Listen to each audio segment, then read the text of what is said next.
Hey, welcome to another Blackout Test podcast. I'm your host, Rod.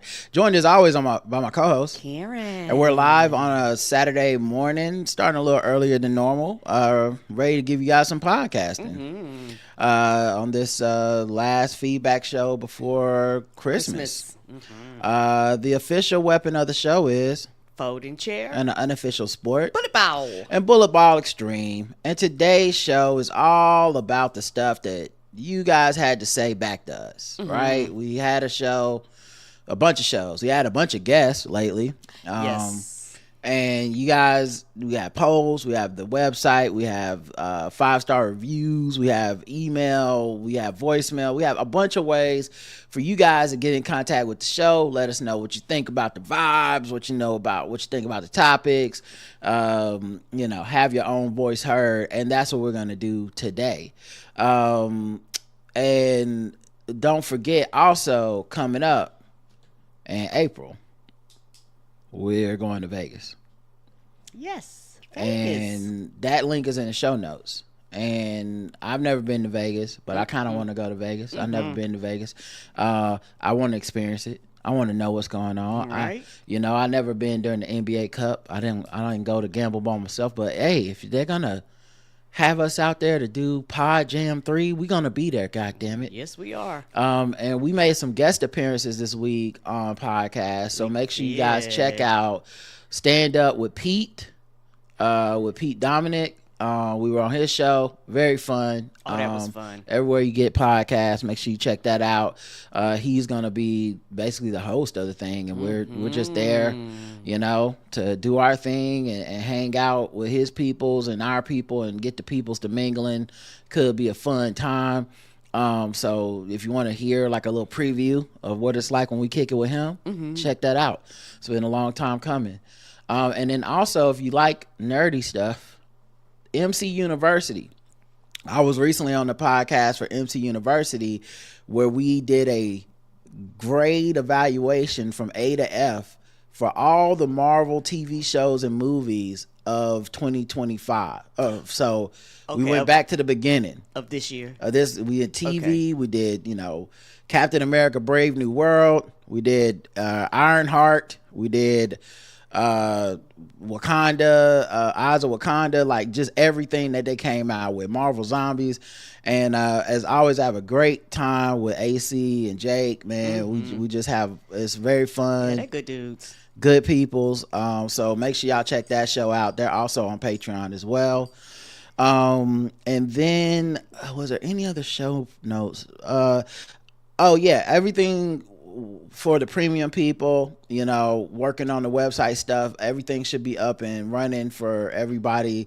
I still need to do like a couple more steps to update the last plugin, but until I'm 100% sure, I don't want to mess anything up because people might lose access. So I'll keep you guys updated on the premium side for that, but everything's up and running on that. And last one, we're out of the free, like people that paid extra that wanted to donate a gift subscription to people for the Blackout Test Premium. I want to say we probably went over where we had like probably 8 or so people who had like more. We had more than we could give out at the time. Now we have more people asking than we have. And I, unbeknownst to y'all, I matched every donation. So like if you gave somebody a free year membership through the premium, like the Black Friday sale, I also gave somebody else one. And so I want to say, I went above and beyond the match because I want to say I stopped at 20. And now people are asking that are more. So like if I'll just extend it to the entire year, anytime somebody wants to do it, if you period, and I won't even go to the normal price. It's normally $150 for a year. But if you want to be like, here's $100, somebody gets in behind the paywall on me, period, in perpetuity. If you do that, period. I'm not going to, always bring it up on the show. Now I was going to ask about it.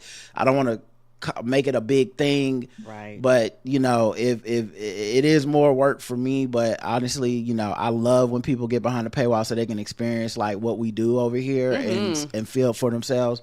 So yeah, if you would like to gift it to somebody, I'll extend the matching even. Like you submit one, I'll let in two.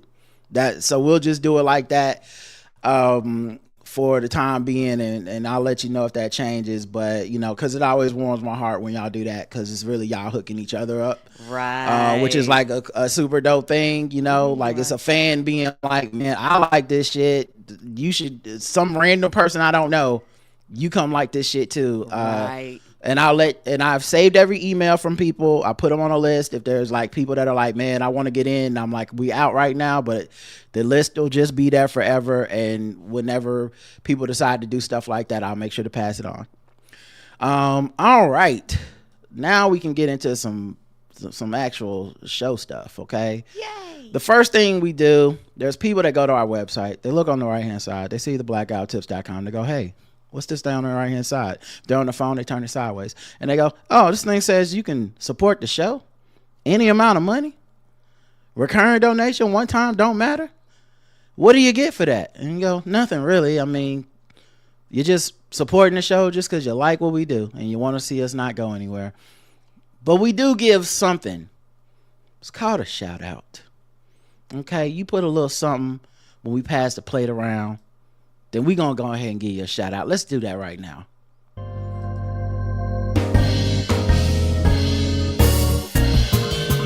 May I have your attention? You are now listening to Charlotte's own Rod and Karen. We welcome the good folks who tithe to the Black Guy Who Tips. Today's a new day. New doubloons, new good afternoons.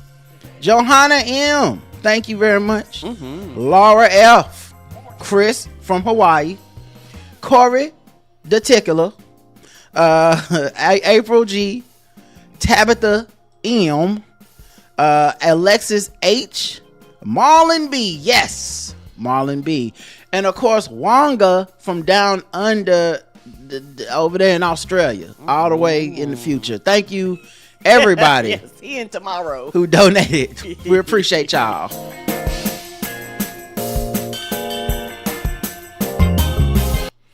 Oh man, let's get into the show reviews, because this is really the big moment everyone gets tense about these days. You're right.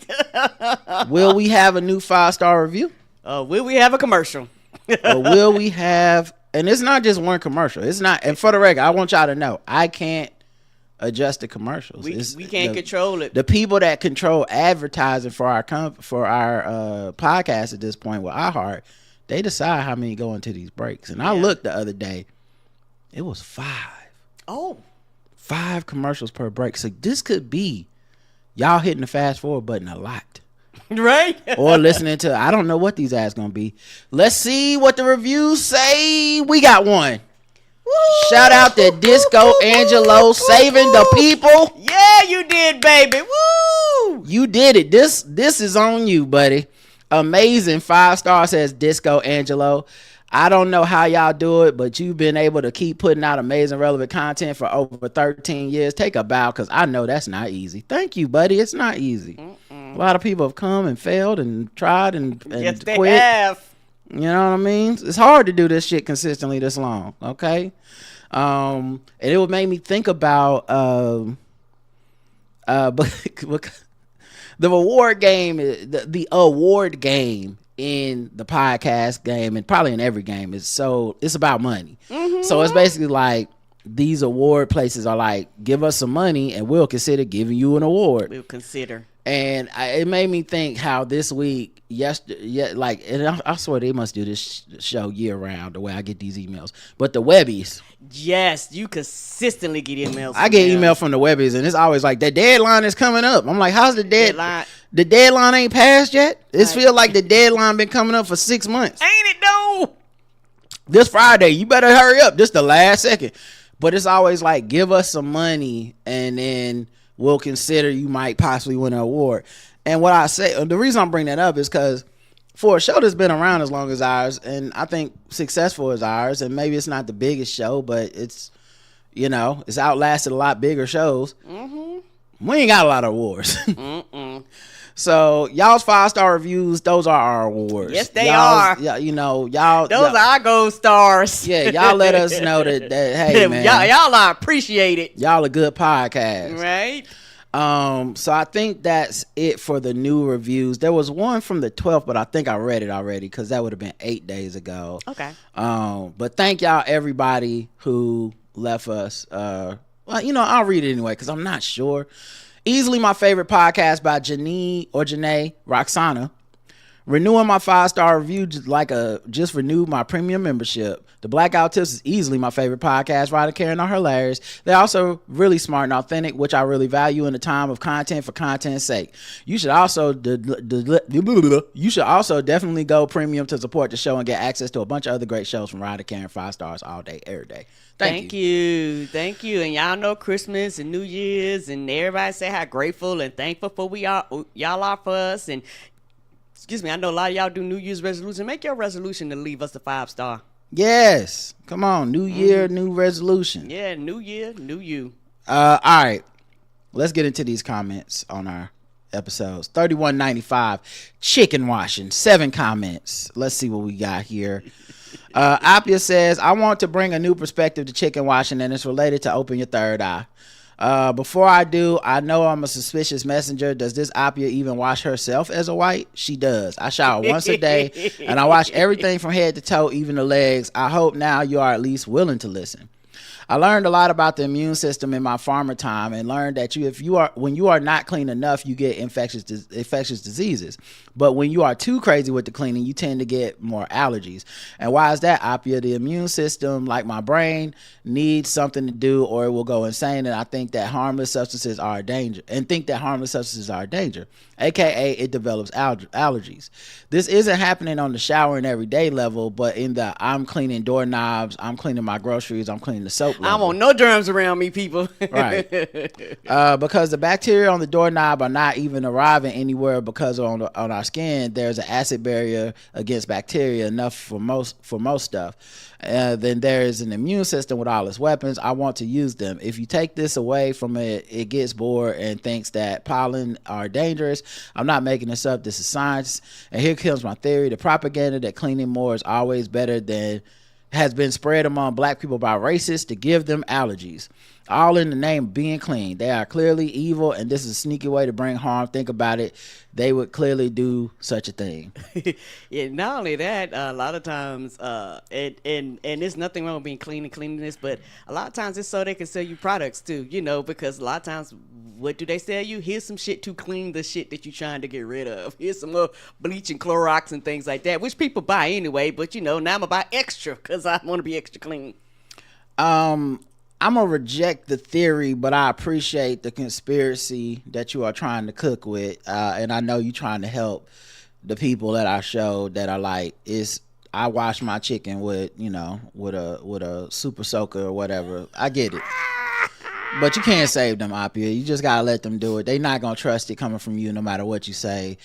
They think you work for Big Pharma and the white man. So it's just, unfortunately, some people in our audience just gotta get the salmonella. Don't save them. They just need that good old norovirus or whatever. And I think racist people just think black people are dirty because they racist. I don't think they thought it through further than that. No, it didn't go no further than that. I don't think they was like, and this will get them allergies. The color of your skin and dirt is the same, so boo to both of you. Yeah, and I'm just kind of against the whole like the pseudoscience stuff. I remember when COVID first happened, and y'all remember that brief period for like 3 weeks or so where people were making it a running joke / serious commentary that black people could not get it. Yeah, I thought y'all is nuts, and like, that was very dangerous. Works. I was like, people are gonna die because they anecdotally think this is like a good take, and it was not. Like we don't have the evidence that black people can get it, so therefore black people can't get it. And I'm like, I don't know what y'all are doing, but that's a mistake. And yes, it is. many black people died during COVID because we could get it and we could die from it. Right. Sean says on chicken cleaning, most of the bacteria on the outside of chicken is in the oils and fats. Water and oil don't mix, so you won't get that off with water alone. You need an amphiphilic molecule, soap, detergent, tea, tannins, chitosan, etc., to bind with the oil to actually start to get to the exterior or bacteria. However, doing this will make it much more difficult to get a juicy, flavorful chicken with a crispy skin, and soaps and detergents are often harmful when ingested. Furthermore, this will not even touch any bacteria within the chicken or under the skin. In other words, if you want the flavor and texture of your chicken and you want to get bacteria all over your kitchen, don't wash your chicken.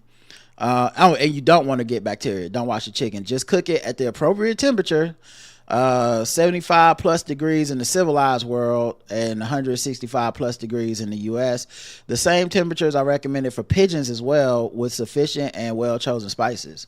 I don't know, I've never had pigeon. Yeah. Abia says, I completely agree, Science Sean. Whatever is on the skin of the chicken is just part of the bacteria. It's just a part of the bacteria. The serious stuff like anaerobic bacteria, the kind that doesn't need oxygen, is inside anyway and can only be killed with heat over a long time. Temperatures like Sean mentioned breaks the proteins in the bacteria and they end their earthly existence. Washing does here, in the best case scenario, nothing, or it spreads germs from the outside of the chicken everywhere. Yeah, I mean, you guys know, y'all are the scientists, and we all on the same page. I was sad that the chicken washing propaganda has reached our podcast, but at the same time, I'm not gonna. I'll die on this hill, and they will die on the salmonella. Sean says, also, no offense to those who listen to Joe Rogan, but how? The audio quality is so poor, and the quality of discourse on the show is so low. How are people capable of listening to that? Sometimes I wonder about myself because I find it difficult to listen to so many things that people routinely listen to. Me too. And that they find to be essentially either harmless or not a big deal. Mm-hmm. And I don't know if it's a me thing and I'm just out to lunch and this is just a ridiculous thing I need to let go, or if like the world is so fucking ridiculous and they should know better than to do this, because a lot of the stuff they claim they share with me how frustrated they are, but then they keep fucking with it. Right. And for me, that's the part maybe that I don't understand. It's like I have a conversation with you, we all agree, but yet you listen to people who say the complete fucking opposite of everything that you claim that you stand for. I think some people just think I think a lot of people listen to it as a form of entertainment because they're bored and things like that. Like, they don't actually believe it. But the problem is, a lot of times you do, but at the same time they complain about how these people have these loud ass voices. That's how, because a lot of y'all over there just think it's a joke. Yeah, and at the end of the day, it's about ratings. Yeah, I'm just like, how are you able to be entertained by it? But maybe I'm just off, maybe I'm a prude or weird or something. Like, I saw recently this week, Charlemagne and them signed a $200 million deal for Breakfast Club and other podcasts with, I think, maybe like iHeart, and a bunch of podcasts are going to Netflix and all this stuff. Yes, sir. And like I said, it's not even shade towards them. It's like when we do our Wrapped every year, it's like, those shows are typically in the top shows of people who listen to us. Mm-hmm. And I'm sure more people listen to them than us. So agreed. We're really the ones that are in like if anything, maybe they look at it, they rap like, damn, people listen to other shit. Or, maybe it's kind of like Nike and Adidas. You go to the store, you buy some shoes. There are those of us who are like, you know what is really hitting? I'ma just get what's on the rack in front of me, and let me get these Nikes, let me get these it's convenient. These Adidas. Mm-hmm. I heard of them, right? It's Reebok talking commercials about. And it's just like, cause you go to the store, you buy those shoes, And then there's people that's like, let me get some Hokas, and you like, what are those? It's like, actually, these are comfortable, very fitted to your feet. They got, they cost a little bit more. It's a little more time intensive, but like, it's actually better shoes than these other shoes, in my opinion. And it's like, yeah, but when we look at the raw data of who buys the most shoes, Nike is killing Hoka. Yes, yeah, they are. Yeah, they are. And sometimes I think for some people, it's the fear of missing out, particularly with social media, because, a lot of times, depending on the podcast, a lot of this shit go viral. That's and true. So people don't want to be left out the loop when the shit goes viral, or missing the joke, or missing the meme, or missing the gif. I don't care. That's just me. So cause I know I'm the weirdo, because I'm like, I don't give a fuck about none of this shit. And the only time I'll see or hear about it is when the same people that complain about the things that they are reposting. Yeah, and I think what happens is I'm now a person walking around with Hokas judging people for having on Nikes, and that's why I say I feel weird, and part of me, I think about it a lot of like, man, I should get that judgment or whatever it is out of my system to a certain extent, just because it's like being angry at the world for just being the world. Like, right. Like what, like, and I've examined this in myself before to be like, I don't want to ever move out of jealousy. So like, agreed. There used to be a time where like Breakfast Club or Joe Budden or Joe Rogan or somebody would say something on their podcast, and we'd be playing the clip on our podcast, complaining about the shit they said on their podcast. And I was like, that's ridiculous to a certain extent, because it's their show and they got their things and people listen to them their things, and they would, maybe they do that to other people, but more, it's not like a two-way street where we're peers and they're like, yeah, I was listening to Blackout Tips the other day and I didn't like what they said. So why am I basically becoming an offshoot of their podcast, right? Right. And why am I looking at their numbers of listeners and imprint and going, they should be using their shit this way? No. What I can control is how I use our stuff, right? Right. Let's use our platform for what we consider to be good, content. And that's why I'm like, I can't really judge anybody for listening to Joe Rogan and also listen to Blackout Tips, because Joe Rogan is Nikes and we're Hokas. Yeah. You know what I'm saying? They're everywhere, and a lot of times when you go on your podcast apps and even on YouTube and all that stuff, they're like the number one things pushed and promoted at you. So even if you listen to them and fade away and go to other things, we'll listen to them because they're kind of almost like pushed in your face, which 100% makes sense. And like you say, I'm like you. I don't like to move and do things out of jealousy, because my philosophy is this: what's mine is mine, what's yours is yours. And so, the people who love our show, they found us, and they are here because they want to be here and because they choose to be here. And that's what I love about it. I don't want everybody, because everybody ain't meant to be here. And when you get everybody, you get all the problems that come with trying to cater towards everybody. Yeah, I just think and like I said, I had to find my own line, because in what I realized back in the day is like, some of this is just anger at people for being and doing better than me or being bigger than us or whatever, and I had to let that go. Mm-hmm. And then some of it is obviously principled. Hey, this thing that these people are saying is wrong, and I would say that about anybody. It's not like I want to be like, if I was there, I'd be saying the same thing. I'm just mad that they got to say it. No, it's like some of this shit I think is foul. But anyway, my point being, I think I'm less I'm less curious about why people listen to it. I truly do think it's Nikes. I don't really judge. I think I would judge people if they lived by it. If it was like, whatever Joe Rogan says I'm doing, that's a different type of thing. But like, yes, it is. People listening to it, I don't know. And honestly, I have to examine myself, because there's so much shit I do that I'm like, if someone came up to me and was like, really, you fuck with that? I'd be like, yeah, but probably not the way you're thinking. Right. I watch First Take and shit like that. I'm not a Stephen A. Smith acolyte. You know what I mean? It's not like when he said something, I'm like, well, you gotta give him credit for that. I know what he said. I think that was a good point. It's like, no, it's just on in the background the same way I bet Joe Rogan's on in the background for a lot of people. Agreed. Perhaps I'm just spoiled by podcasts like the Blackout Tips where they have intelligent hosts, high quality audio, but I don't see how people can slum it so hard when there are so many better options out there. Sorry, Joey, if you're listening, but well, not sorry. He ain't listening. The last thing I'll say too, Karen Hunter crystallized this for me this year. And it was honestly one of the more profound things that I've been introduced to. But she really said a lot of people listen to this stuff because they know they're better than this.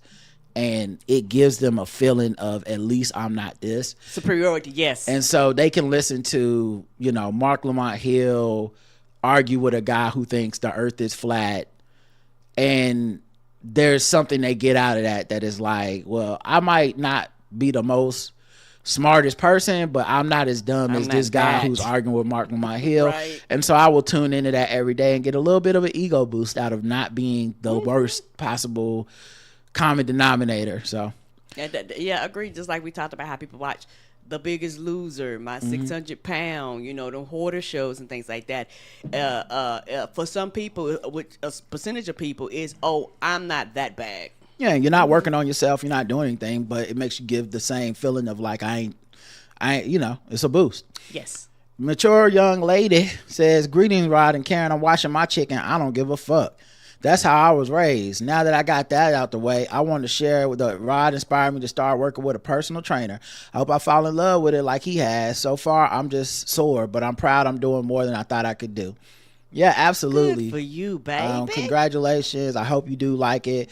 Also, just as a thing, not necessarily advice, but just a reminder, if this personal trainer doesn't work for you, you can always find another. Right. So just because everybody got different styles.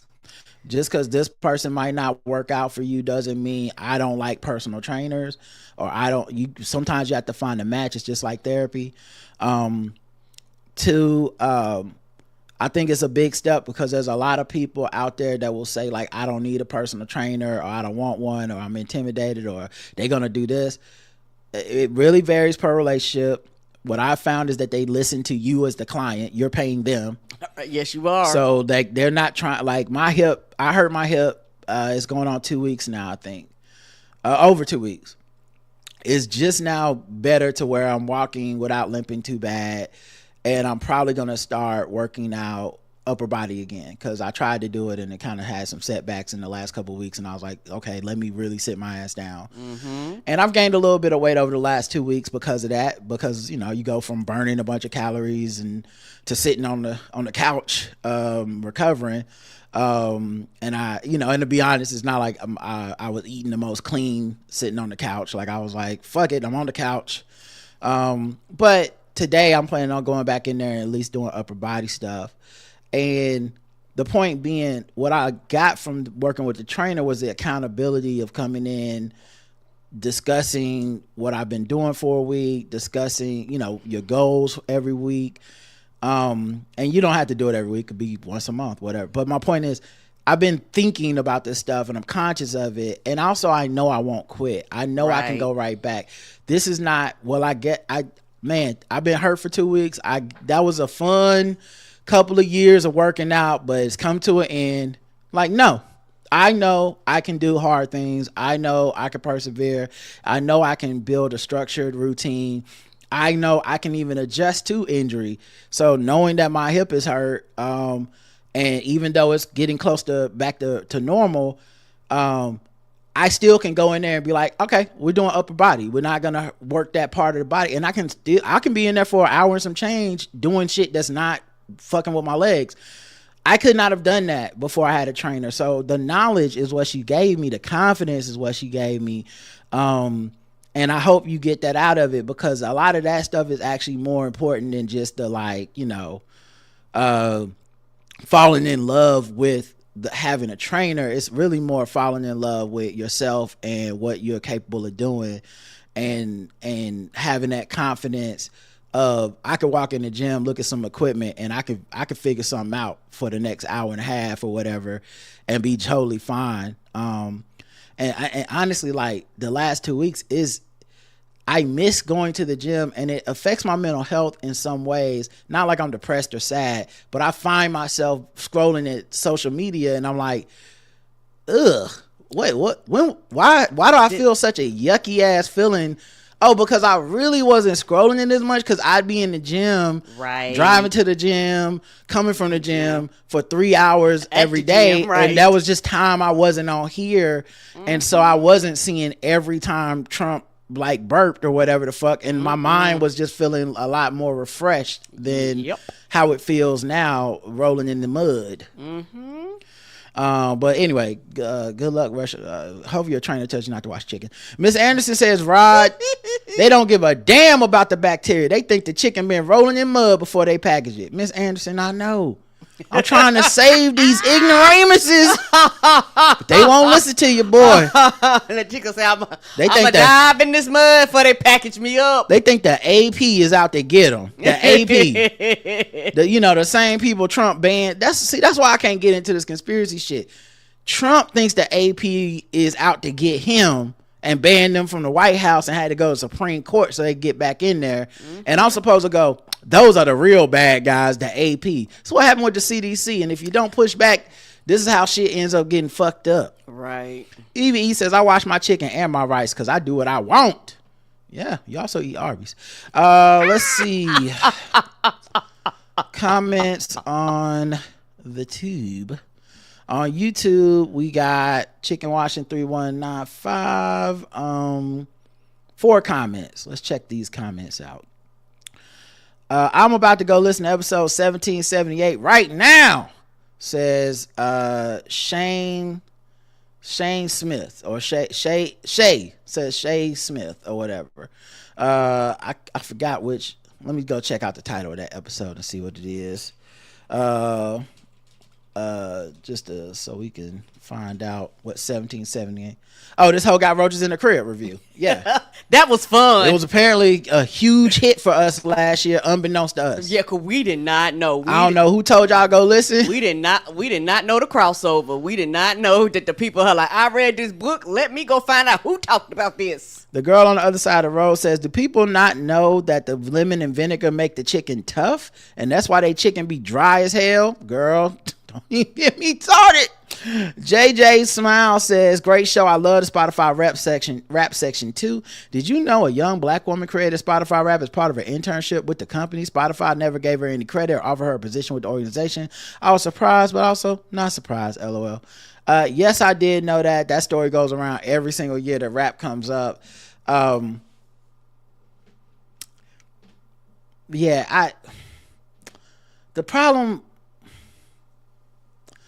problem is, while I understand her being a sympathetic figure, is that is kind of what you sign up for when you do an internship or something with these people. They get your IP. It's like when I worked at Game Theory, I came up with some really cool, fun shit.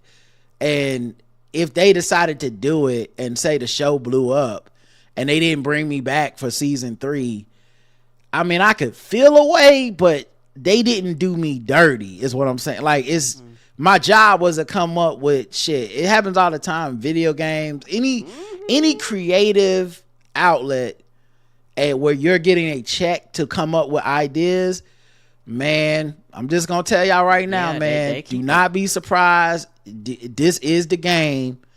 It could be the biggest fucking thing in the world. They can make all the money off of it, but because of how you signed whatever to do the job that you're doing, they are not required to be like grateful or thankful beyond just, we wrote you a check and that was at the internship at the time. Good luck. Do it. I guess go do rap for some other people, but we don't want that here anymore. We already got what we think is the best idea from you. It sucks. But yeah, that story goes around every year and it's kind of like, man, that's the game. I feel bad for her in that it's the game, but also kind of like, yeah, you just had to know that that's the game. I'm not trying to tell you what to do, but that's why sometimes people keep the ideas for themselves, and then once they go out on their own, then they start doing. They come up with their shit on. It's like if Game Theory in my contract was like, anything you come up with while you're writing here, we own it. I wouldn't write my script to my pilot script to my movie or whatever. I'd be like, no, I'll wait till I'm out of contract because y'all not about to own that. Right. Or be like, oh, you came up with that when you was working for us? We own the IP for this. We own the rights to sell it first. Nah, I'm good then. And you do have to read your contracts because it be in a lot of contracts. Like with Spotify and iHeart and all this stuff, they always have like a right of first refusal for us. So if me and Karen, we're with iHeart right now through Inflection, through the Inflection Network, Inflection Point. I'm sure it's in the contract because I've read it. If we were to be like, we're coming up with a spinoff show or a brand new podcast, it's called the Rod and Karen Podcast. And it's not going to be like the Blackout Tips, but it's going to be me and Karen.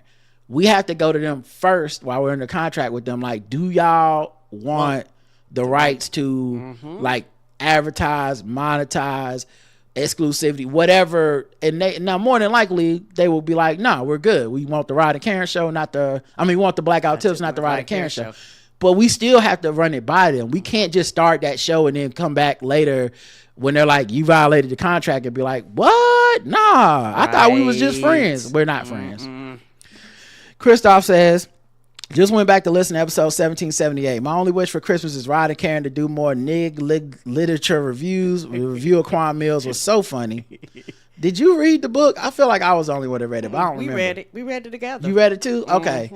All right. Yeah, I couldn't remember. We read several of those books. I forgot we did. We read several of the Quan Mills books? Not the Quan Mills. We read several books. Oh, yeah. Definitely, for sure. Yeah. I didn't know you read them, too. That's all.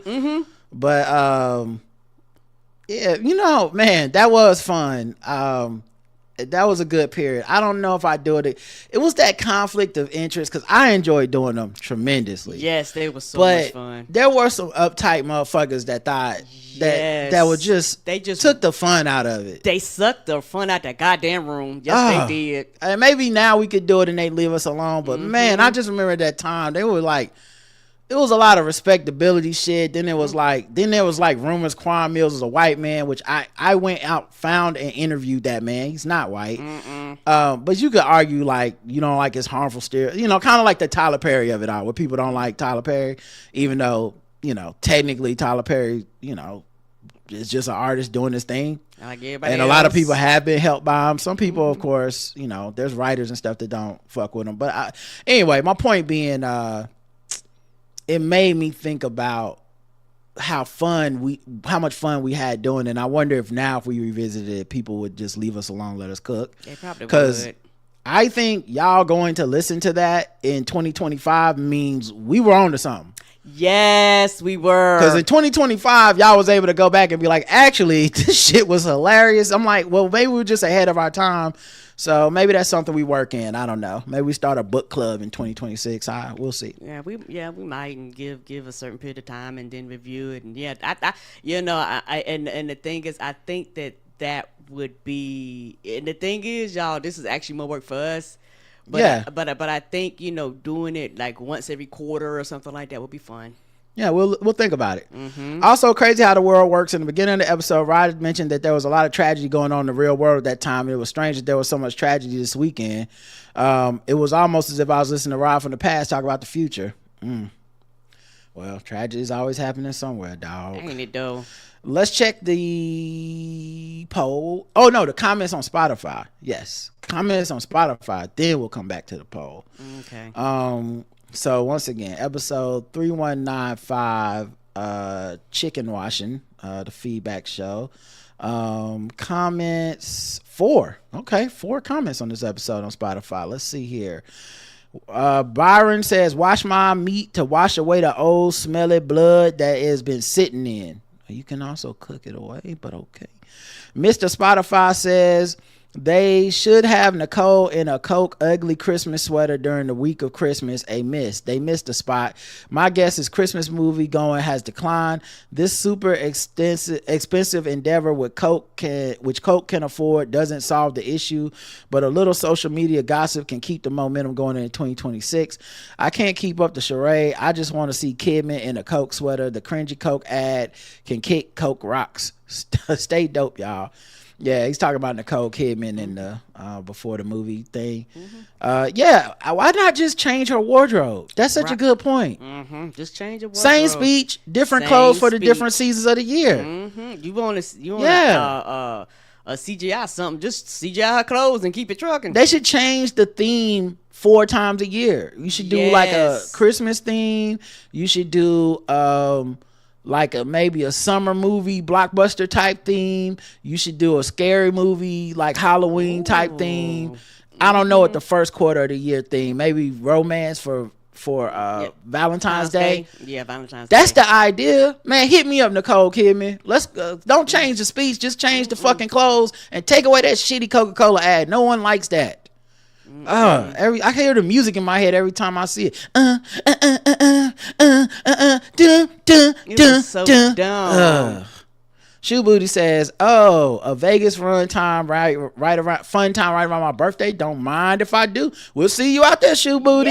Yay, baby. Okay, save a chair for me at the craps table. I don't even know how to play craps. I don't know how to play craps for real. I don't know how to play none of them games. I don't know what games they got. Do they got Tonk in Vegas? They got 21. Can you play spades in Vegas? Can you play goldfish? I'm sure they don't let you play spades in Vegas. There's somebody would have been got shot at the casino. Of course. Ignacio says, "Hey yo, I'm one of those Thailand listeners. B, what up from Bangkok? Been listening since 2011. Shout out to Thailand. Shout out to you, baby.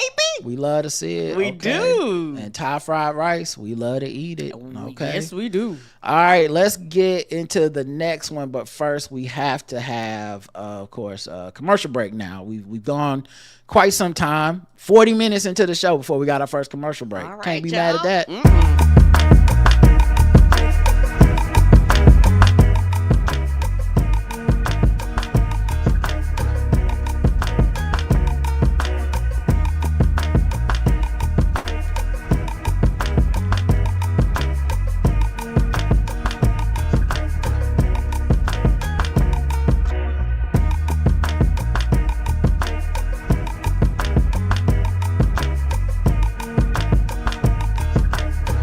There you go, guys. Go sign up for pro-life abortions from ICE. I don't know what they told y'all. I ain't no telling what you got. I don't know what they sold y'all. I don't know what them 5 commercials was about. Okay, it's really whatever your cookies is saying on your phone.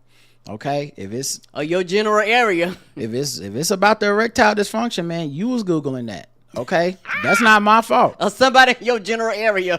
It was not funny, but it was ironic that a person was I know they at least used to listen to the show. They may still listen, but it was just like a general person complaining kind of about the ads on podcasts, and it was like, man, I hate these AI like these ads where they just almost like insert them and cut you off in the middle of your sentence and shit. And I was like, and they was, it's like, and what happened when you could just like have live reads and the advertisers would just send you something and read, it'd be more smooth transition into the show. You just move on to the next thing. And I missed those days too. And I was just Me too. Yeah, it's not the podcasters, it's the advertisers. They just flipped up on us. Yes, they don't they send did. you gotta be in like the top 1% of podcasts to even get a live read ad. Nowadays, yes. Where you're reading like HelloFresh and whatever, or Frames or whatever. And a lot of times, even with those, they'll actually have you pre-record and insert the same live ad every time. So you're not doing a live read the way we used to do them. And then even with those podcasts, I'm talking top 1% of podcasts, right after they do that, they normally insert, they call it dynamic insertion, some ads from just the AI local whatever. And I think the reason that happens is, even though we know host live read ads are actually more effective, yeah, you get more bang for your buck than the stuff people fast forward through. Yep, but they're gonna skip it. Even though they know that, I think they don't care because they're actually more trackable. Meaning they can actually tell to the second how much y'all listen to each ad that we put in our feed. That's not a call for y'all to listen to all the ads and slow down or whatever. I'm just saying, this is why the game is the way it is. And this isn't germane just to our podcast, it's to all podcasts. Yep. So when you hear a podcast and it's just, here's 5 ads, that's what advertisers want now. And I think podcasters, for the most part, at least me, and a lot, and fans for the most part, would prefer that if I had to do an ad, it would be hey man, I was using HelloFresh the other day and it's personalized and authentic. Yes, because we use the product. Yeah. You can tell more about the product. You be more detailed, right? So, sorry. The poll for last episode was, do you wash your chicken? 49% yes, 51% no. So shout out to us. We barely in the majority, but enough of us are changing the ways. We not washing our chickens. 3196 Pancake Pepper Steppers. This was with Saron Russell. That was fun. Who just had his album come out, his stand-up special come out on YouTube. Son of Sumter. The comments, 5. Karen Newsy says, yo, Karen was on fire this episode. The joke about a wife keeping and rewatching The Delivery Guy, that sounds hot as fuck. I'm glad you think so, baby. Yeah. Certain guests, I feel like Karen is more like, I'm all up in this. And I love it. I love the energy. Sean says, great back and forth this episode, talking about y'all's experience with the Southern accent reminded me of the last time I was stateside. It seems to me that the accent in the South has waned a great deal since when I was a child. Back in the 80s, there seemed to be a lot more regional flavor in accents, whereas now everything is much more subtle. I don't know, maybe it's just me. I don't know. Yeah, and it just kind of depends. And people have, a lot of people from other areas, particularly in Charlotte, have migrated. So Charlotte isn't what it used to be years ago. You know, particularly here, I'm speaking for Charlotte specifically. People used to be born and raised here. That's kind of different than like it is now, where you have a lot of transplants and things like that. From my understanding, but you're gonna have some people, and my accent isn't really that thick. Like you go to some places. Depend on your accent is that thick, but go ahead, keep going. my accent is thick, but it is that thick. You said it isn't that thick. I'm saying I disagree. It is that thick, but if you want to tell that lie, go ahead. My accent is that thick. So when I open up my mouth, you know where I'm from. Yeah. But yeah, I think Karen said it exactly. It's just a lot of people have moved here that aren't from here, and so maybe that's why the accent has dissipated. But it's just, I think of the people who live here, we still have it, you know. Matter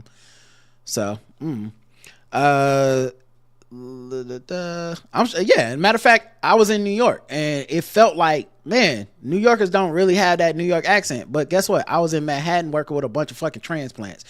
I'm sure that if I kept hanging out and going places that were more, you run into some gas stores, there were a lot more locals there that hadn't been priced and moved out and shit. I'm sure I would have seen a lot more like, yes, that's the New York that I have heard a lot about. Abia says, I'm glad for him that that dating is easier now, but would really like to know why it is so much better for men than women to date now. As it seems, I'm not so interested that I would do the research, and I don't think Mr. Apia could be convinced that this was necessary. It's just for science. I didn't even notice how hot the guy was, but why? There are about as many men as women, so it can't be because of supply and demand. Of course, the man who will read it, Rod, would be the exception. Social skills top and also respectful and interesting. But what about other men? Why is dating so bad, or is it not as bad? Am I jumping on the gender wars bandwagon here? Maybe. I mean, I can't answer any of these questions. You gotta ask Sarom on social media. And I never know what to think about dating, because mostly when you hear people talk about it, there's never a time they thought it was good. Like if you took a time capsule, a time shot of everybody's thoughts on dating on any given day ever, it's always like, this is the worst. It's stressful. It must have been better before this. Surely it cannot have always been this bad.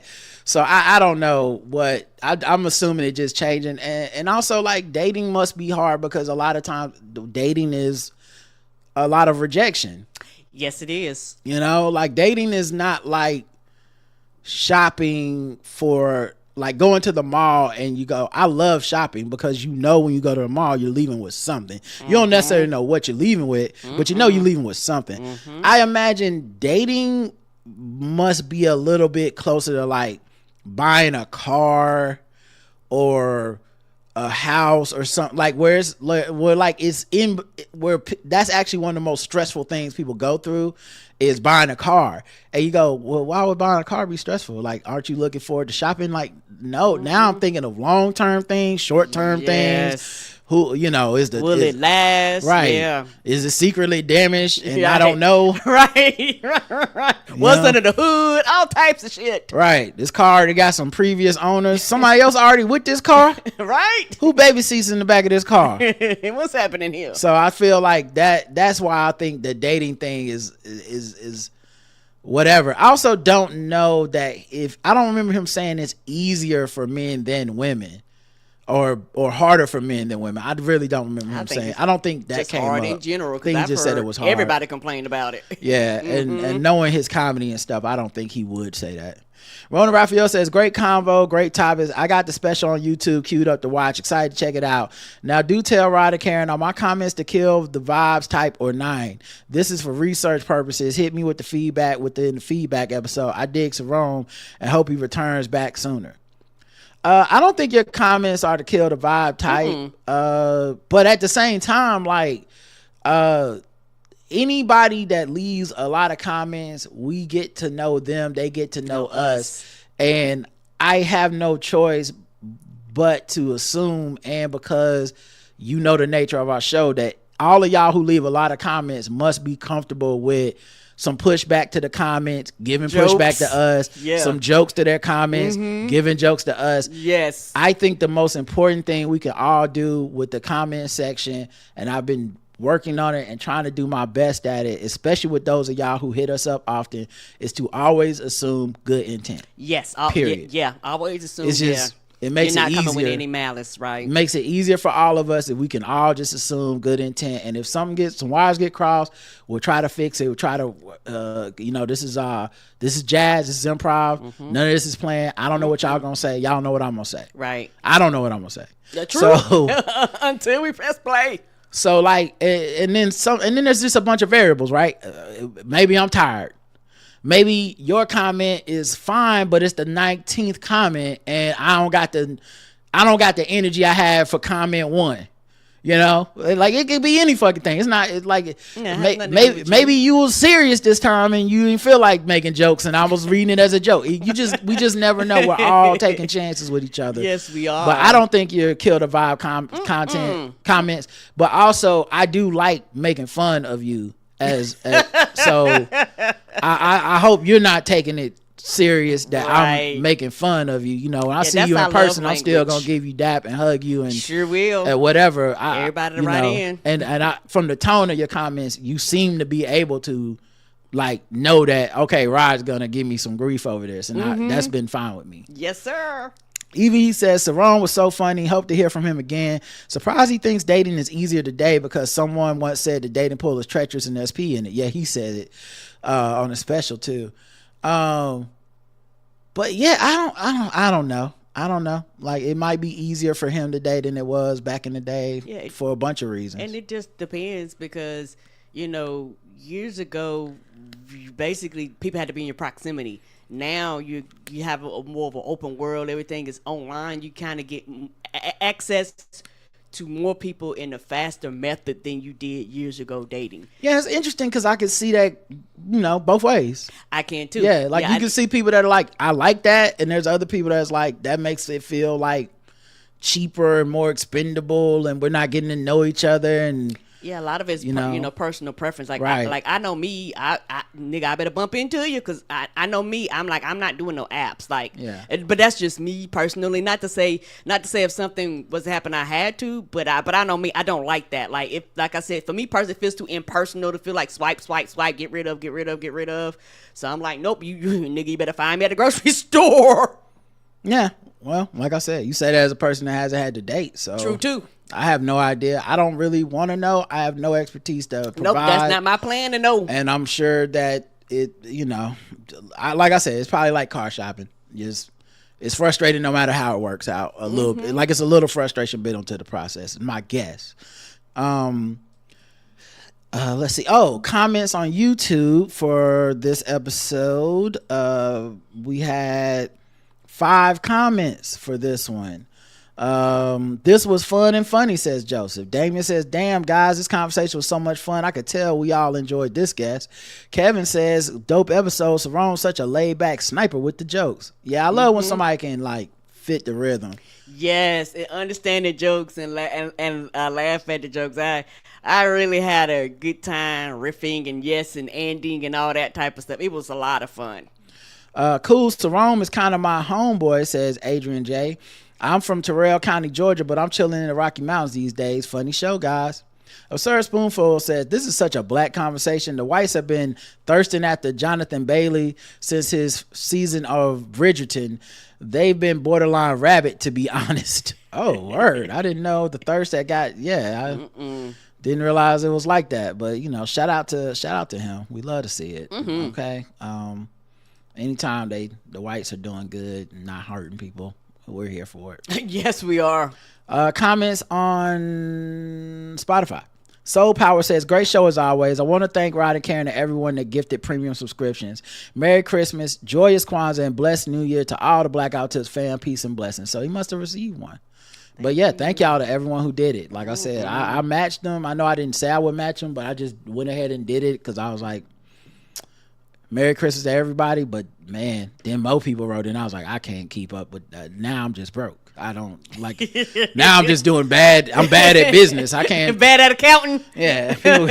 I'm like, damn, motherfucker, you didn't make no money last year. I was giving stuff. I wanted people to be happy. It was Christmas. Please, accountant, don't take it all. Don't take all the money. Right. We got real accountants and they're going to be like, hey, we need to get paid too. What are you doing, Rod? TP21 says, not the pancake pepper steppers, dog. Here I am minding my business, driving on these snow-covered Cincinnati streets when Saron dropped that gem. Y'all about had me in the ditch laughing. Yeah, he's so funny, and that was so funny. Yes. Man, that became the title of the episode. I made it the show art, everything, because that was like such a clutch, fucking hilarious joke. Because I love that goddamn song. The pancake pepper steppers. The poll was, are you a kill the vibe type like Rod and Saron? Yes or no? 55% of y'all said yes. 45% said no.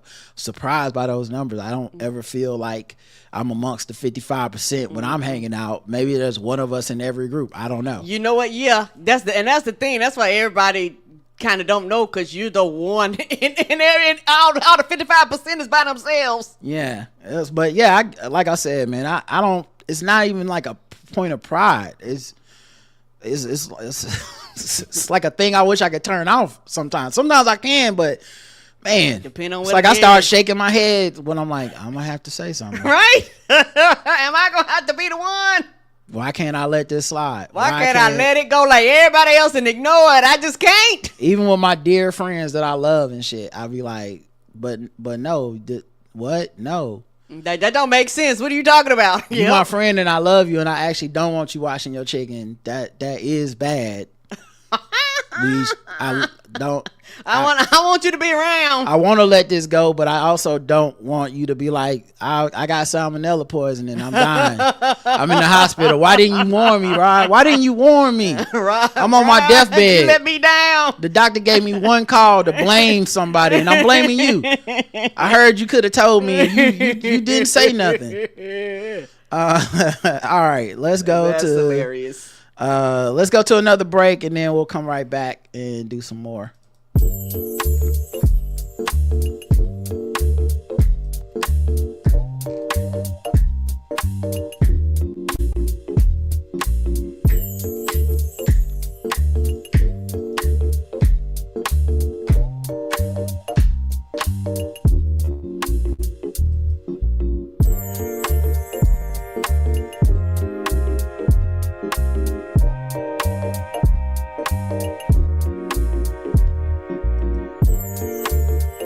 All right, let's get to the next one. 3197, Laugh With Us was the title of the episode, where we had on Jeremy Odom from the Laugh With Me podcast. We had 3 comments on our website. Rona Raphael says, another fire episode. I appreciate Jeremy Odom's grocery stories. You also write about Eddington. I saw it in the theater when it came out, and it felt awkward at the end. I couldn't describe it back then, but maybe because I rarely talk movies online, or even with most people nowadays. I was just like, this movie hit me in a spot that I didn't expect, but at the same time, I did appreciate during the watching, seeing the pandemic madness on screen. Maybe that's what was on the minds of all of us walking out the theater, or some people finally felt shame for their actions back then. They trash. Only Warfare had an even quieter theater at the end, but that's another convo. Tease and spoil movie review. Abia says, nice guy, funny episode. EV says, I think comedy has evolved so much because of the internet.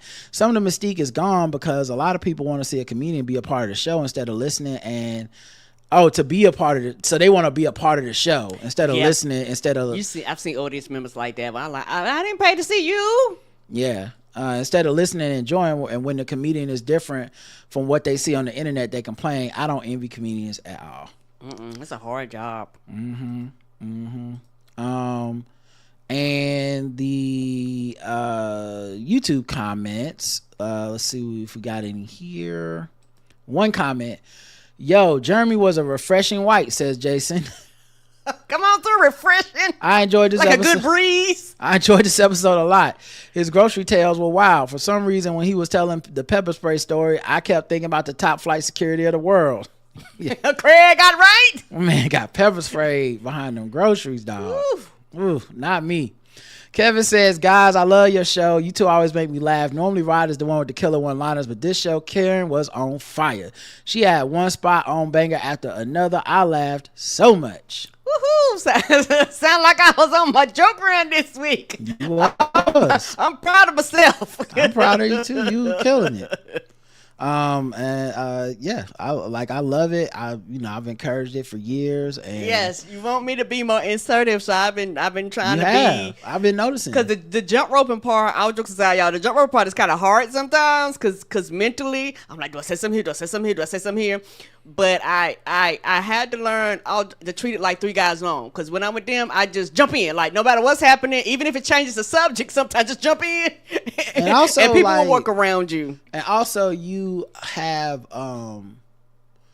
we have a delay sometimes, and so the timing's never gonna perfectly line up because we're like 1 second delay maybe, and I hear it sometimes when we're talking to guests where I'm like, oh, he'll hear what I'm saying a second after I say it. So sometimes you have to anticipate the breaks in the conversation instead of waiting for the break, and it's tough, it's hard to do this job, and it's better to me, it's for you and the guest to err on the side of saying too much, and then I'll try to adjust to around it, rather than y'all not saying shit and then it just is an awkward dead silence, or just the joking timing is way off. So I think you're doing a great job. You're killing it. Because I know I could talk, so I was like, well, I don't want to say too much, but like you say, you've kind of set up the platform that just allows me to kind of move around and things like that. So I do appreciate that, and I love like cracking jokes because it makes your mind race and things like that. And they say something and it makes your mind tick, so you want to add on to it or go in another direction or make you think about something.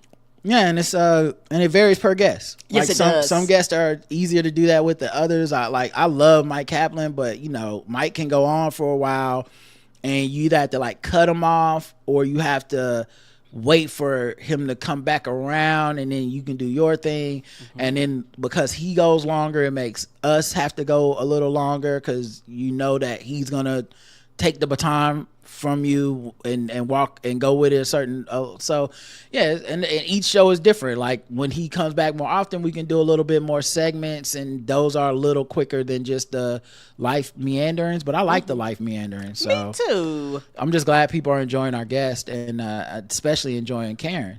Yay. Let's see, so that was YouTube, and then comments on do we have any comment? Did I read the comment already on Spotify? I feel like I did, but let me make sure. It's just one comment. Right? Oh yeah. It was the Karen is on fire. Okay. Mm-hmm. And then the poll, do you enjoy sports? Yes or no? 89% of y'all enjoy sports. So, and 11% don't. And you know what that is? It's that when people don't enjoy sports or don't get references, and I don't mean this to be a dick to y'all non-sports people, but God, y'all love to tell us y'all don't get it. Oh my God. Oh my God. You are not the vocal, you are the vocal minority. You're not the silent majority. You guys, it's like we make a sports reference. It's like, oh, I don't know what you're talking about. It's like, I don't, I mean, you could Google or you could just let that moment pass. And so I get in my head when we talk about things where sports comes up, like maybe people don't want to hear this shit because every once in a while one of y'all will write in on some like, I mean, I don't know why y'all talk about sports so much. And I think I've made it outsized in my head because if 90% of y'all get it, then the sports references and segments and hot topics and random thoughts, I feel like are totally valid within the context and framework of our podcast. And I'm not going to hold back anymore. It is. And also, for those of you behind the paywall, Balls Deep Sports in pregame are like some of the favorite like premium shows, and we talk about sports, but the way we talk about sports is like different. So there are people that listen to that show go, oh, I don't know nothing about sports, but when I listen, I learn about things, because context matters. Because most people that listen, they might not understand the person or who we talking about, but they can understand the context around what we talking about, and that's the part that makes it funny and make you able to get the joke, even if you don't know anything about that person or what that person does. Let's go to the next episode. No break. Let's finish this thing off, guys. Okay. The last episode of the week is 3198, The Mamarazzi with Mike Kaplan. Very fun episode. Very fun guest. 5 I enjoy comments. having Mike on. Apia says, I have many thoughts. One, it seems Mike is your white friend, Rod. The proof is there. I see this. This love in your voices and overall warmness. Just admit it. Why are you approaching me like I would not admit it? Why are you acting like you pulling out Mike. A spotlight and interrogating me? I know Mike is my friend. Now, personally, I don't see color. So he's just a friend named Mike, okay? I don't see color. What I see is unconventional spellings of names. That's why I count Mike as my MYQ Mike friend. He's my Mike friend and the only one that I have. But I think what is happening here is that it probably sticks out to you when I say when I had white friends. Yes. And what you're thinking is that means I don't have any friends. I'm not friends with any white people. That is wrong. Allow me to explain, since I pretty much never do anymore. There was a period of time when there was a group of people where I was one of the few black people that hung out with those white people. We played fantasy football and stuff like that. Cool guys. But that was collectively known as my white friends. Yeah, that was a running joke, yeah. I had those white friends from some years. Probably about when I turned 21-ish till I was about 30 or so. Mm-hmm. Maybe even been longer than 30. Might have been like 35 or so. I don't remember the exact run. But what happened was when Trump was running for office again the first time, there just started to be some schisms because with like many black people have this experience, I'm sure. If you're in a friend group and in that group a lot of them are white, majority of them are white, and I had never had a group of majority white friends anyway in my life before. Even with me going to advanced classes or whatever, I always went to schools that were public schools. I went to a community college. I went to a college that was an HBCU public college. So I've just mostly been around black people my whole life. That's been my friend group. It wasn't like a conscientious choice of like I hate white people. It was just the same way, proximity type shit. And I was never shunning white people. It just didn't work out that I had a lot of white friends, whatever. Right. But in this group, when that Trump shit happened, I saw the what I would have to put up with as a black person in the white space. And I don't, nothing about what I'm saying is special. I'm pretty sure every single black person listening to this that's ever been in a similar situation knows exactly what I mean. White people may or may not know what I mean, but there's just stuff that white people accept, like you get to be a certain amount of conservative, and that's just part of the, hey, that's just him. He's gonna vote Republican because he always does, and it doesn't matter if the Republican is hard or racist, or if they're just like a social fiscal conservative. It doesn't matter to them. They're just, hey, they were raised that way. You know, okay, yeah, his grandpa's racist, but he loves his racist grandpa, and he actually thinks it's kind of cute that his grandpa's racist. You know, little microaggression type things like that make you go, I don't think I want to be here for my own mental health. Right. And I don't want this to be a source of conflict for me where I show up and I'm, you know, whatever. And there's other stuff I'm not even pointing out that just happened where either I wasn't around or something happened and people told me about like some racist shit that one of them did, but everyone's still kicking it with the racist guy. And I'm just supposed to, I guess, roll my eyes when that the racist is at the same party as me. I couldn't do it. And so whenever I say when I had white friends, I mean that collective group of white people. Right. I've had friends that are white since then. Like there's not like a, I mean, I don't know if I'm keeping tallies, but it's not like, I don't find it to be that huge a deal. You know, I count Keith as a white friend. I you do know, too. I know him as Jewish, but you know, the white friend, or you know, maybe there's levels of friendship, like there's associates and stuff like that. But anyway, I friendly with a lot of like white people. So Mike is in the group, sure, of white friends that I have, but he's not in the white friend group, if you know what I'm saying. That white friend group is a specific group of people. A specific group. Two, Mike has something figured out, is love what you have. He was poly and loved it. He isn't poly anymore and loves it. That's pretty great. And it means he loves his life in different versions. Smart. Three, I like the gender wars more than the 5 stars because of the Asian men she mentioned. This was bringing some new potential to it.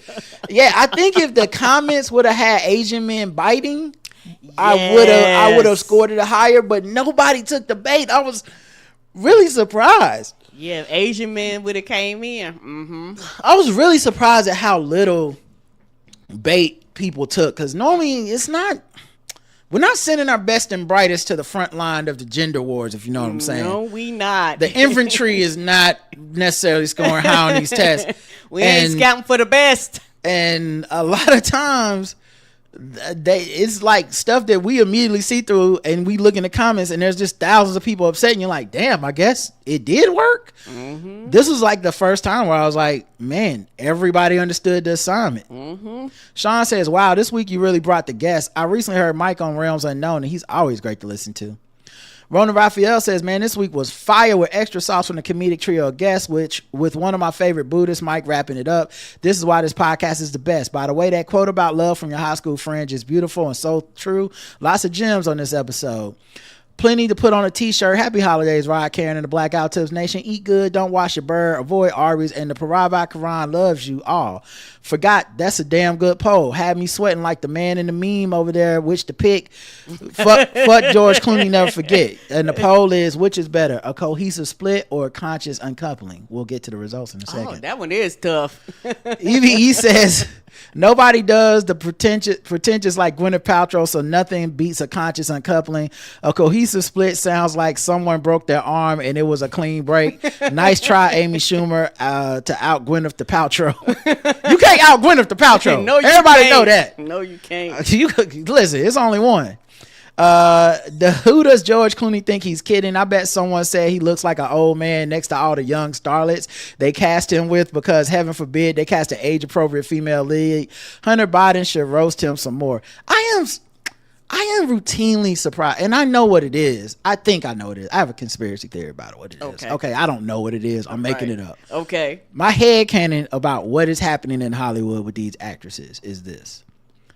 The people who make movies at the top, like the executives, the CEO, that the people at the top in Hollywood have to be a bunch of older white men. Okay. Most of them are, yes. Powerful, rich, older white men. And if you look at their pictures, they are not physically as attractive as the actors and the people they're casting in these roles. Okay? All right. Like I'm not saying they're ugly necessarily. Mm-hmm. They might even look good for just hey, you look good for a 55-year-old white man in any part of the country. They'd be like, that's a nice looking white man. But you are in fucking Hollywood, which means you are in the land of cum gutters and racks and all this other. So like, you might be a billionaire, but you ain't possibly the top 1% of who looks attractive in Hollywood. Okay. Right. Like you're like, this is not like an athlete. Like if LeBron James also ran Paramount, you'd be like, that dude's smashing everything. I get it. But no, it's, I mean, for lack of a better example, but it's like Harvey Weinstein. You're like, no, there's no one wants to be with that. But because of the power dynamics and everyone trying to get something from them, I feel like they are smashing so much tail. Okay. Yeah. Top 10. Yeah. 9s and 10s only. Yes. And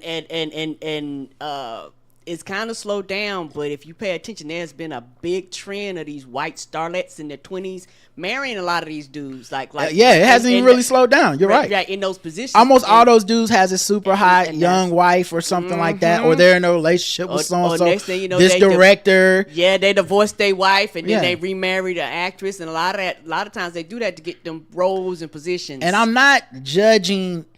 And I know y'all gonna think I am, but I truly mean this. I'm not joking. I am not really judging anyone involved in the relationships because it kind of makes sense.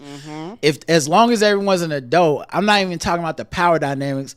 I'm sure there's some enterprising young people who have decided to just cash that lottery ticket. Ain't that the truth? You know what I'm saying? Where it's just like, listen, for life. This motherfucker is 50. He can make my career. I'm a good actor. I'm gonna act like I want to fuck him for 3 years. if that's what it'll take, then I'm doing it. And I get it, cause like you done came from Iowa and you like, I got $1 and a Wish and a bus ticket and I ain't got no return ticket. I want to make this shit I'm work. not going back home. But of course it makes Hollywood rife for abuse and power dynamics and stuff. Okay, boom. Anyway, my theory is when a 60-year-old man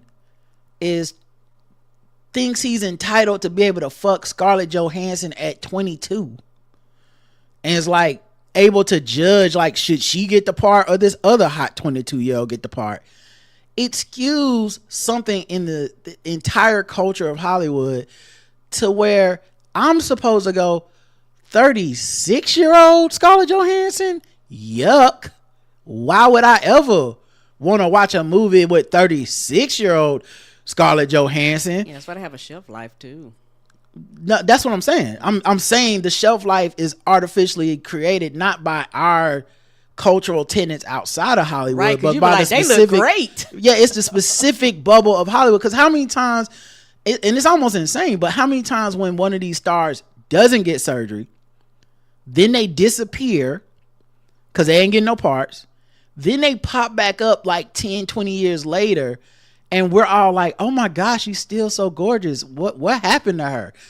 And I'm like, only in this weird cosmos can you have a place where it's like, yuck, we don't want to see this unsurgeried 40-year-old woman play a love interest to a 60-year-old man. That's just gross. Right.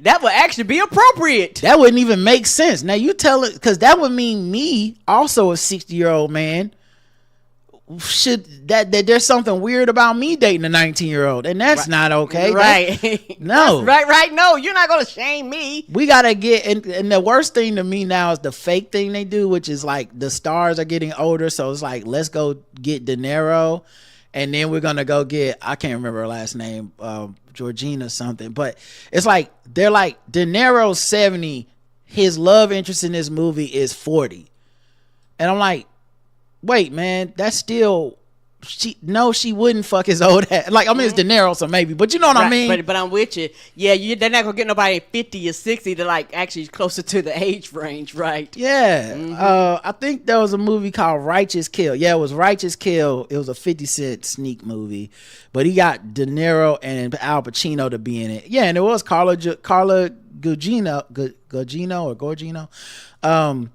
and she was in it as the love interest for Robert De Niro. As of this year, this movie is like, this is an older movie. This movie came out in, when did this movie come out? 2008. Okay, this movie came out in 2008. She is 54 years old now. Okay, so mathematically 2008 is 17 years ago, so she was 17 years younger, so she was like 37 in 2008 when she did this movie, right? I hope I'm doing this math right. And she was like Al Pacino's love interest. Yeah, and he was 68, and I know somebody patted themselves on the back like, look at us, we are so progressive. We are casting a 37-year-old woman as a smoking hot love interest in a movie. Aren't we the best? And I'm like, to fuck a 68-year-old man? I don't know. Right. And there's also one of those things too, because they are the one decides. That's how you can have Al Pacino and them doing this shit today, 95. They ain't never too old to have a love interest, right? Yeah. Like they aging out as their death. But the women, oh my gosh, don't you get over 20. So in a way, it's actually really smart and dope when you do see like older actresses get cast in things lately, and it's starting to become more of a trend. But it is kind of like, oh, this place exists like this, so you have like, I am giving George Clooney some credit, because I do think him being like, I'm out of the leading man game is a choice that he does not have to make. Agreed. I think Hollywood in that splinter of society would cast him as a leading man and continue, who is fucking hot women his entire life. He could be on his deathbed and they'd be like, go get us a 50-year-old actress to make out with him on his deathbed, because let's be honest, he's George Clooney, and me, CEO of Paramount, I also have George Clooney dreams. Yes. All right, that was a huge tangent. Let's see. Evie says, kudos to Amanda Seyfried for not backing down from her statement. She can't attend my cookout, but I'll save her a plate. Don't nobody want your Arby's cookout food. Let's see. On YouTube, we had any comments on this one? I know it's near the end of the week. One comment. Jason says, man, I love when Mike is on. I'm embarrassed on how hard I laughed at this joke about the being ghosted by LeBron and Mike. That callback was incredible. I thought the gender wars had a great premise and was well executed. However, I think the problem was the creator was a bit too racially ambiguous to deliver this message. I spent the whole clip trying to figure out, is she? One thing the sisters will not tolerate is a non-black person talking bad about the brothers. So instead of gender wars, it comes gender unity. Again, I don't blame the creator. She did her best to cause deeper division and animosity between men and women, but she probably needed to ghostwrite this for someone else. Yeah, I didn't even clock her racial ambiguity. I truly thought she just looked like a light-skinned black woman. But I don't know. People didn't really seem to take the bait either way. It wasn't a war. Cali Bro Mike says, my NC Ken was cracking, cuz. I hope to see y'all and welcome y'all to the city in April. Are you from Vegas? Cool. I thought you was Cali, bro. The weather would be awesome then. The food out here is great too. If y'all might be feeling homesick, someone fucked around and brought a motherfucking Bojangles out this bitch. Well, I'm gonna tell you like this, fam. Real talk. If I eat Bojangles in Vegas, everything fell through.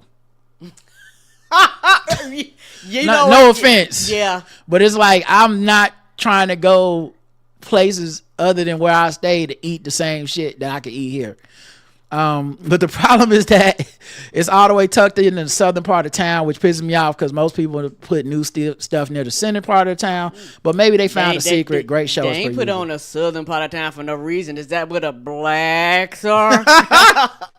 I might be wrong, but I'm assuming that's where they are. Oh, my Negro sense is tingling as well, Yeah, Karen. right. 3 comments on Spotify for this episode. Daryl says Amanda Seyfried was spitting hot fire when she talked about inviting violence to the dinner table. Bars. She really was. She was like, I said what I said. I was like, let's go. Mr. Spotify says if they just said money, not the amount, we'd have a party. It might have scored higher and double as race war because 1,500 made the black part disappear.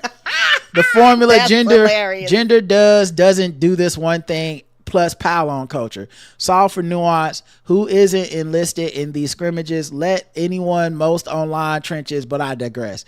The GW rating game is Gender War rating game is a dope challenge and more fun than playing Little Rascals, boys, girls. Mike has a beautiful mind.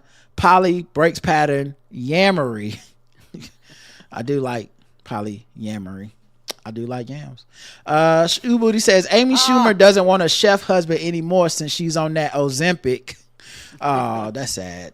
I just feel like she, you know, I mean, she definitely is doing. I know, look, life is patterns, and a lot of us don't know till we go through it.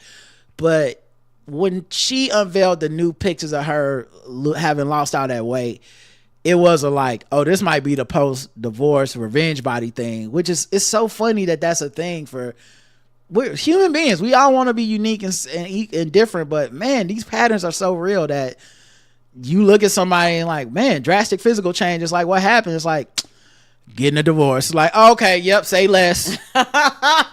Get your freaking dress on. This a thing people do. Not understood. Is. No judgment. Did you get a haircut too?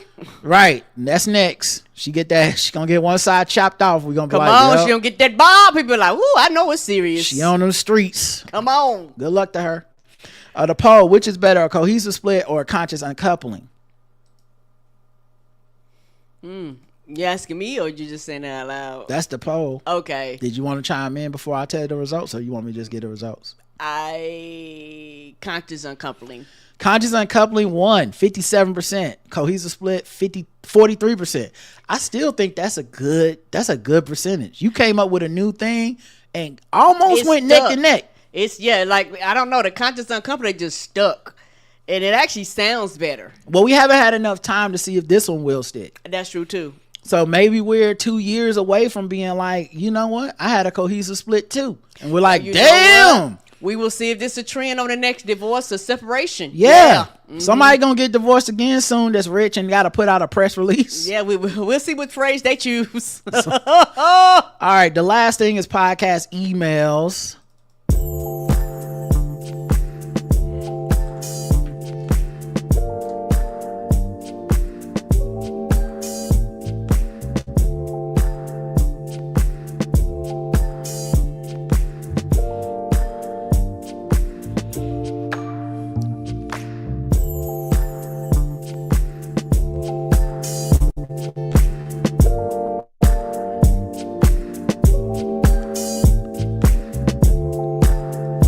All of these from Infrared Crypto today. Dynamic Soul, Majestic Soul, and Luminous were the titles of those. All right, let's get to y'all's emails. We got 3. Mary writes in, hi, Rod and Karen. I love your podcast. Title of this email is thank you. Oh. I want to say thank you for talking about your experiences with colonoscopies and normalizing the routine colonoscopy at 45. I recently had my first one done because I'm at that age, but everyone I had known before was either much older when they got their first one, or they had to have one done because something was wrong, so I was very nervous about it.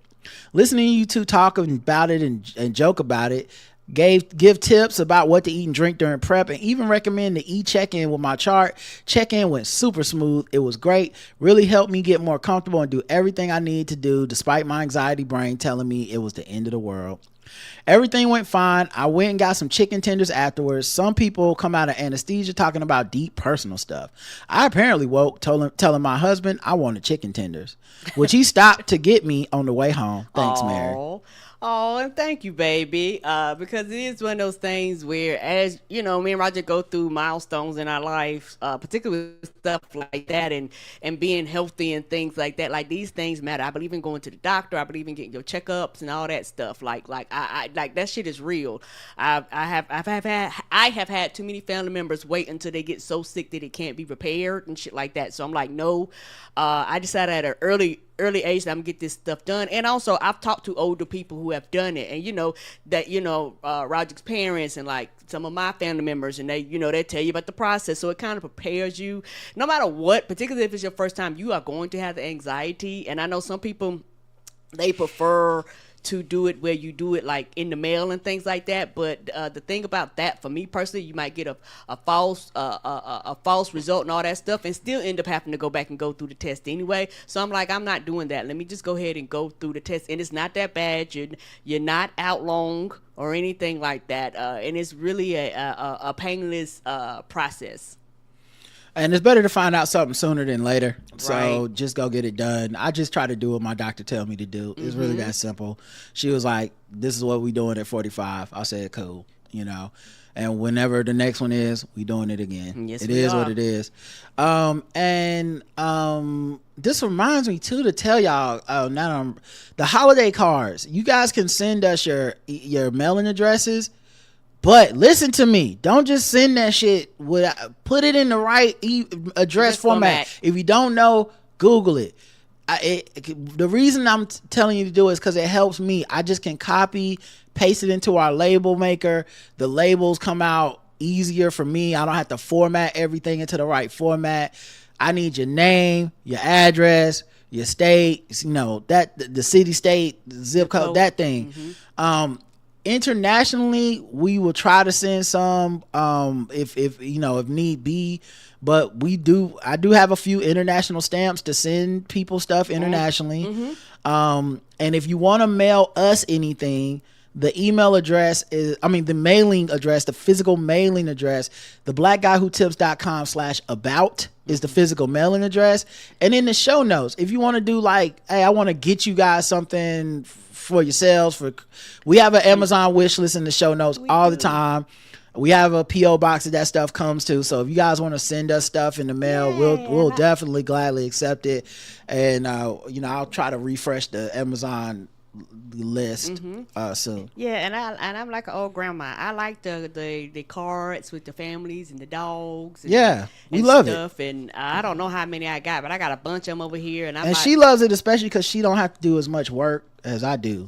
So she's just like, I'm just receiving cards. What a fun time. I have a whole, and I'm like, another trip to the post office. I have a whole drawer over here full of cards that you guys have been sending us. We got this one from the Hornets. Yes, we did. It's adorable. They was like, thank you for the money. Yes, they were.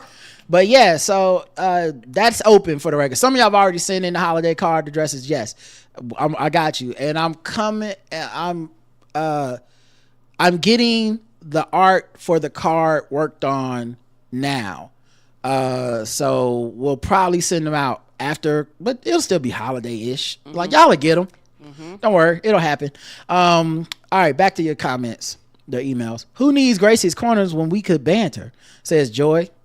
Well, after 4 years of training, my almost 5-year-old sings along to the banter song with me, and then before we listen to y'all, we do our own banter session. Oh, banter with your baby. I do want to know what a 5-year-old banter's about. I know that gotta be an interesting conversation. I would love to know. This allows me to listen to the rest of the episode in peace. Oh, because you get it out the way.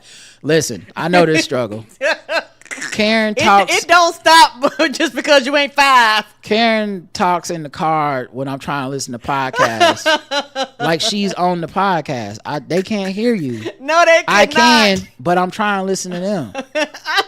Why? I be trying to control myself. I can't help it. What is going on? I don't understand. When she's in here by herself listening to her podcast, I hear her talking to the podcast. I do, talking out loud. Me, Like, Gaston, and Shalewa. What is happening? The other day I asked what song he wanted to listen to on the way home, and he shouted, "Better talk to me." Oh, that's adorable. It is a bop. Issa Balu did that. I asked if he had banter today. He said, I do. Sounded exactly like Karen. I don't know. I think we should call this not only a parent win, but a Blackout Tips win. It is a win. I love it. Man, that's beautiful. I just need to know what the banter's about. Yeah. That's all I'm saying. I just need to know what's the tea going on in the preschool. In the 5-year-old world. Yeah, like what they talking about. Like, I got a banter. How come the juice box is smaller than the milk carton? I have a problem. Okay, who was making these carton sizes? I've never wanted more milk than juice. Right. Who made white milk? I like chocolate milk better. Right. Yes, baby. Talk to me. JL Calvin is what we need more of, says Monique. That's Kim Doc. Hey, Rod and Karen, I was catching up on the pod listening to JL episode, and man, it made me super emotional. I felt his passion for people, and the tough thing about politics is that it's such a slimy sector. You hope and wish that for the JLs that want to meet the needs of the voters, he is the steward of, but you often get the fat cats lining their pockets. Yeah, it's going to be interesting what goes on with JL, because on a couple of things, like, knowing JL, like, one, he don't really like asking for money and shit. He don't even like asking for money for his comedy shit. So I'm like, boy, this is gonna be tough for you. Yeah, because you gotta whole thing is fundraising. If you truly want to serve people, unfortunately, you gotta put your pride to the side and be like, please give me the money.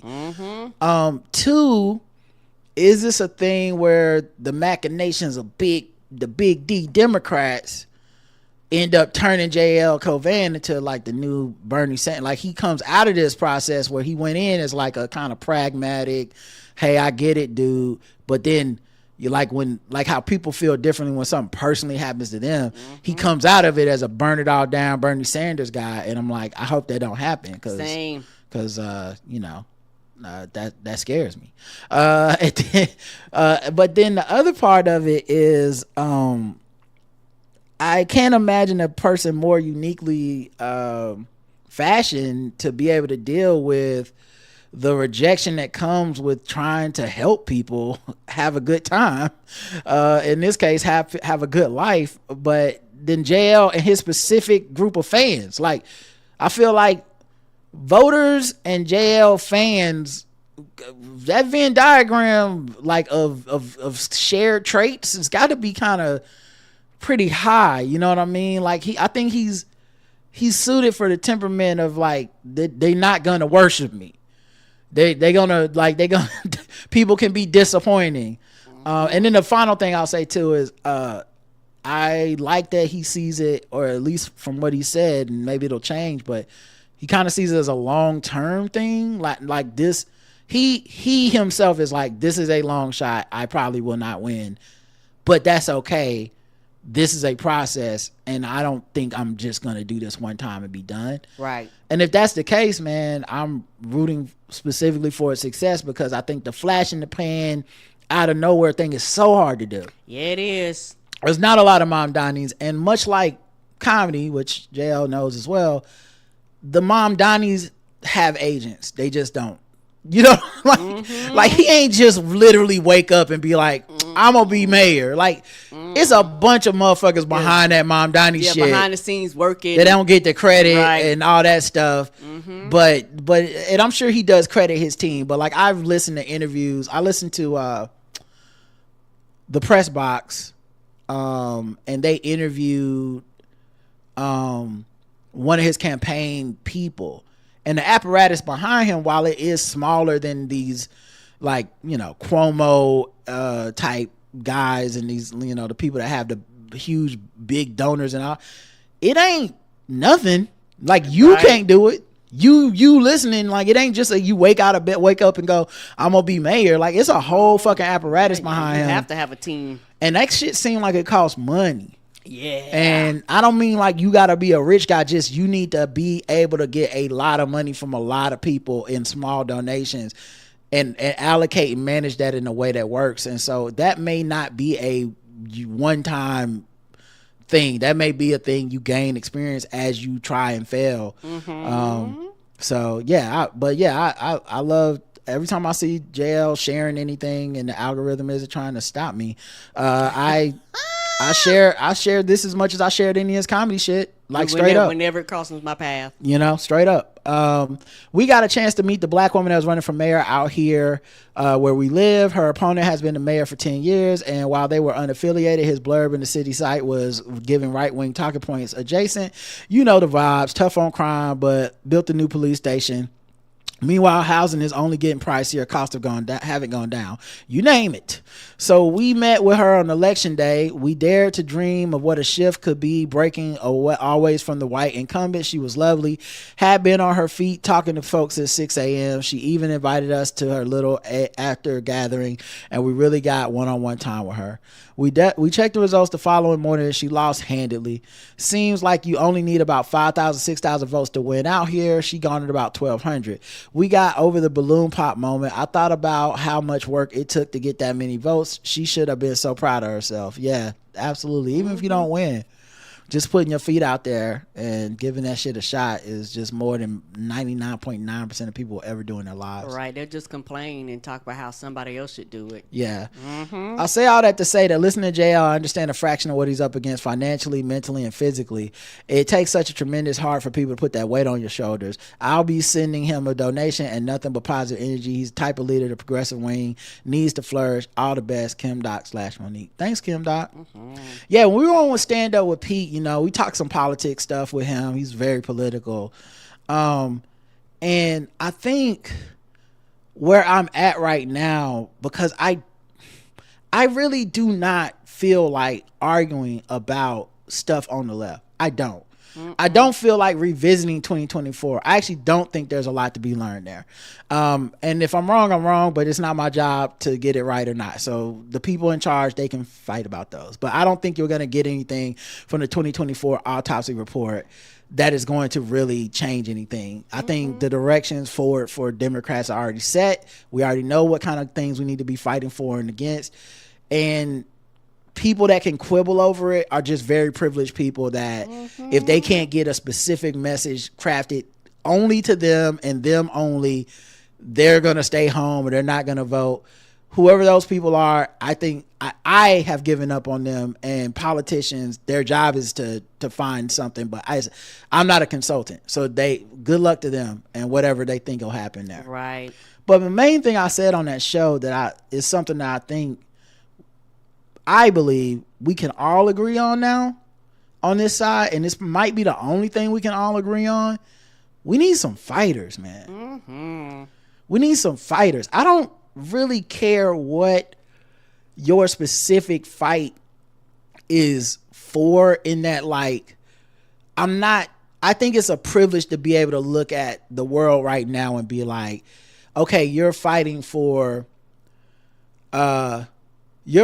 get the Obamacare subsidies back, but you're not fighting for Medicare for all, so fuck you. That's a very privileged position to be in at a moment when these premiums are hopping up on people. And that kind of person, I don't know if I can relate to them. But I do think a lot of us just relate to fighters. So if someone was like, I'm fighting for Medicare for all, and they're forcefully saying that in your area of the woods, it's like, I'm voting for that person. And if that same person's like, I'm fighting to get the Obamacare subsidies back, and let's say there is no person in your areas for the Medicare for all, there's just a person that's like, I want the subsidies back. If they're willing to fight, I want them. Right. I just want fighters. I don't have time for, I'm fighting for $15 minimum wage, you're fighting for $20 minimum wage. Well, fuck it, I'm not supporting that. I'm gonna stay home. I'm just here for the people that are fighting against the bullshit that we're up against, that we're seeing. Agreed. And I think JL has that. And I think there's a lot of politicians with that. And I think that collective let's go fight will add up into something very progressive for a lot of us. But only if we send enough people there to make a statement. And we are trending towards that, but we just need staying power. I'm not patting anyone on the back at all for 2025. I'm not patting you on the back in the midterms either. I don't give a fuck. Like, I know there's gonna be a lot of like, yeah, woo, thank God. And you're right, it could go worse. It could be bad. I'm not, this is the default. You got to keep this energy at least till 2028 before I can even breathe a sigh of relief.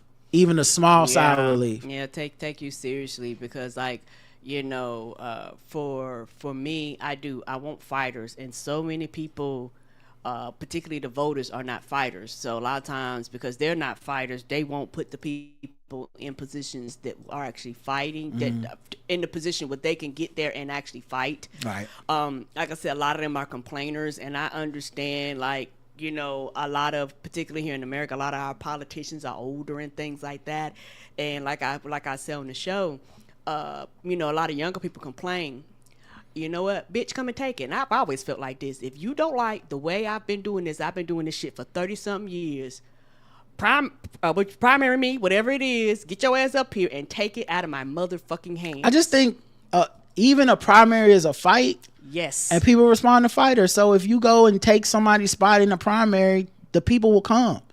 Like, that's like, you know, I don't want to do a whole political thing. I just think, stop giving Mom Donnie credit if you're not willing to go support the next Mom Donnie, and to say that energy needs to go everywhere. That's all. Like, don't give them credit then, because you don't really believe it. You know, if you're just bitching and complaining, waiting on people to get old and quit, and like, why? How come so and so still in office? It's either because they're effective, or it's because the people that complain and say they want them out of office don't actually get out the house and do it. That's my thing. Those are the only two choices, and I'm just sick of waiting for somebody to be like, well, I'm waiting on the Democratic donors to pick another person, or I'm waiting on so and so to go. I'm too old, I'm gonna go home. We're not replacing these people with just anybody. Go take the spot, and I would love to see it. And so that's my whole point. Take it, rip it out of their hands. Don't just sit back and motherfucking and complain about how they're not doing shit. And the reason many people don't is because it's hard. What JL Covan is doing is hard. It might not work out for him this time. It might work, but it might not. If it doesn't work out for him, he's gonna have to evaluate: do I quit? Do I not quit? Do I come back? How do I change up what I do next time? All that shit is real, and it's harder than just complaining on the internet or whatever. So we'll see what happens with it, but I'm very proud of him, and I think what he's doing is very dope, and he's a person that if I was in that district, I would 100% vote for. I would not feel any trepidation about it. And I don't know the other candidates, so I'm not casting aspersions. They might be good. They might, you know, maybe there's policies and stuff I would hear from them and go, okay. Maybe there's experience they have that it's like, okay, that's the difference. Like, that's why they're winning. But wherever they winning or will win or compete, that just gives you a new thing to look at for the next time, or to look at this time and go, I need to step my game up over there. So good luck to JL, man. We're definitely rooting for him. We are 100%. He was fundraising last night. He was doing like a live social media thing last night. I shared it on the social medias, but make sure y'all follow him on the social medias, and support the homie. All right, that's it. Like I said, wish list, holiday card addresses. I'll still do the matching thing for the if you guys want to give donations to gift subscriptions to people, just you can email me theblackguywhotips@gmail if you want to send it, like Cash App, PayPal, Venmo, whatever. I'll do it. I don't know when I'll get tired of doing it, and maybe no one else will feel like putting in, but there's people out there that want them, and so now that it's a surplus again, I'll do it. But all right, that's it. I don't know how much podcasting we're gonna be doing the next couple of weeks. I'm assuming we'll be doing stuff, but I don't have anything planned. It's holidays for everybody around here, but I definitely do. Like, we'll do stuff. Yes, we will. But and I know there's no Balls Deep next week. No sports show. Justin's out of town. And I know for a fact we're doing our Nerd Off Wrapped, where we go through our video games and all those things that we did for the year. Yeah, talk about stuff we played. That's just me and Karen. Yes, I actually look forward to that. Me too. That's really, really fun. I'm sure we'll do a Lip Smacking Good in the next couple weeks or so. So there'll be plenty of stuff behind the paywall for y'all. And we got movie reviews coming and stuff. So until next time, I love you. I love you too. Mwah. Bye, everyone. Have a good rest of your night. Peace.